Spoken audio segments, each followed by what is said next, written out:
Bakunzi ba Black Doctor ndabasuhuje. Mbashimiye cyane mwese uko mwakiriye neza ibiganiro byacu byabanje twagiye dukora ku ndwara ya diabete. Mu kiganiro giheruka twaganiriye ku mateka y'ivumburwa ry'umusemburo wa insuline uringaniza isukari mu maraso. Ku bacikanywe muri comment harimo link ibageza kuri icyo kiganiro n'ibindi byabanje. Uyu munsi muranyemerera twihute tuvuge kuri diabete n'imyitozo ngororamubiri siporo kugira ngo dusubize umukunzi wacu wagize ati nibaza impamvu bavuga ko umuntu ubana na diabete abujijwe gukora siporo cyangwa ibindi bikorwa bifitanye isano nayo igihe isukari yo mu maraso iri hejuru ya miligarama 250 kuri desilitiri y'amaraso ingana na milimole 13.8 kuri litiro y'amaraso bitewe n'akamashini wipimisha. Twifashishije ubumenyi dukesha impuguke n'inzobere binyuze mu ishyirahamwe nyarwanda ryita ku babana na diabete Rwanda Diabetes Association, reka dusobanukirwe. Nge turi kumwe ndi Ibel Biramahera, ikaze. Mbere na mbere ni ku mpamvu yo kwirinda kugira ikizwi nka DKA. Iyi ni imwe mu ngaruka z'isukari nyinshi ibaho iyo isukari yo mu maraso iri hejuru ya miligarama 250 kuri desilitiri y'amaraso ingana na milimole 13.8 kuri litiro y'amaraso. Bituruka kuba isukari nyinshi yibereye mu maraso, bityo umubiri ntuburi kubona iyo ukoresha. Iyo bimeze gutya ariko umubiri wo ntiwiburira kubera kutangira gushakira isukari mu gushwanyaguza ibinure by'umubiri ngo urebe ko wabona iyo ukoresha. Gushakira imbaraga ahangaha ariko ntabwo ari byiza ku mubiri w'umuntu ubana na diabete kubera ikinyabutabire cyitwa ketone cyinjira mu maraso nyuma yo gushwanyaguza ibinure. Ubusanzwe iki kinyabutabire ntabwo ari kibi kubera ko mu gihe umubiri w'umuntu utari kubona imbaraga zihagije, yewe n'umuntu utabana na diabete, ketone zikoreshwa nk'indi soko y'imbaraga ku bwonko no ku mikaya. Ku muntu utabana na diabete ariko ibi bikorwa ku rugero rupimye rutateza ikibazo. Naho ku muntu ubana na diabete kubera ko isukari iba yakomeje kwibera mu maraso aho kugira ngo yinjire mu turemangingo, umubiri ushwanyaguza ibinure ku kigero cyo hejuru, ketone nazo zikinjira mu maraso ku bwinshi. Ikibazo gihita kiba nuko izi ketone uko ziba nyinshi cyane mu maraso ari nako zongera igipimo cya acide mu maraso. Ibikorwa byinshi bibera mu mubiri wacu ntabwo bimenyereye kubera muri acide kubera ko amaraso yacu mu mimerere yayo karemano ntabwo ari acide, ni base, imbusane ya acide. Kwiyongera kuri acide mu maraso rero byangiza byinshi. Impyiko zitangira gukora ibishoboka byose ngo zigabanye isukari nyinshi iri mu maraso ndetse ngo zisohore n'amaketone yarenze urugero.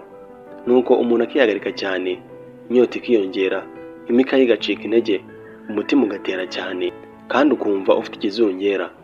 Ibi iyo bikomeje gutya ntihabeho kwitabwaho byihuse ushobora kugwa muri koma uretse ko n'urupfu ruba rushoboka. Izi ketone zabaye nyinshi kandi zitera isemi ikurikirwa no kubabara mu nda ndetse no kuruka, ari nako amazi akomeza kugenda agabanyuka mu mubiri.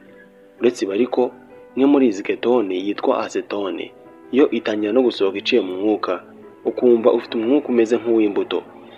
Uretse ariko uku kwiyongera kw'izi ketone mu maraso n'ingaruka zazo zitari nziza habe na gato, hari n'indi mpamvu abana na diabete babuzwa gukora imyitozo ngororamubiri mu gihe isukari yo mu maraso iri hejuru y'ahangaha. Ibi ni uko isukari yo mu maraso ikomeza kwiyongera.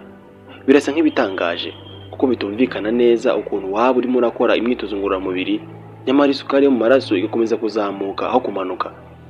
Igisobanuro cy'ibi cyihishe inyuma y'imisemburo adrenaline na cortisol ivurwa mu mubiri wacu iyo duhangayitse, dufite stress nyine. Isukari nyinshi mu maraso by'umwihariko iri hejuru y'ahangaha umubiri uyakira nka stress kuri wo, bishatse kuvuga ko iwuhangayikisha nuko ukavubura imisemburo adrenaline na cortisol. Ubusanzwe iyi misemburo ivurwa mu mubiri wacu mu gihe cya stress kugira ngo ugire imbaraga nyinshi. Bumwe mu buryo izi mbaraga zongerwamo harimo no kuba iyi misemburo ibwira umwijima ukarekura isukari uba warabitse ikinjira mu maraso.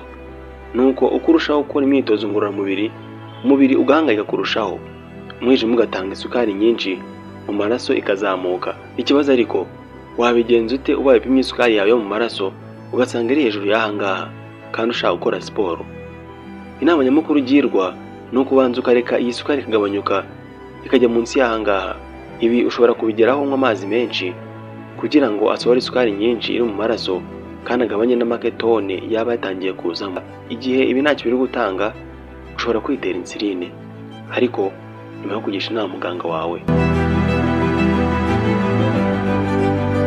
Inshuti bakunze ikiganiro Bright Doctor, ni munyemere dusoreza ahangaha agace k'uyu munsi. Tuganiriye by'umwihariko ku mpamvu umuntu ubana na diabete abujijwe gukora imyitozo ngororamubiri igihe isukari yo mu maraso iri hejuru ya miligarama 250 kuri decilitire y'amaraso, zingana na milimole 13.8 kuri litiro y'amaraso. Ubu bumenyi ntabwo bureba gusa ubana na diabete, ahubwo ni ingirakamaro no kubabana nawe cyangwa se abamwitaho bashobora no kumugira inama. Ndizera ko hari icyo mwungutse gishya cyangwa se byose tuvuzeho bikaba byahuzaga nuko nawe musanzwe mubizi. Wahere mushya kuri iyi channel ukaba utarakora subscribe, ibiganiro bishya bitinda kukugeraho.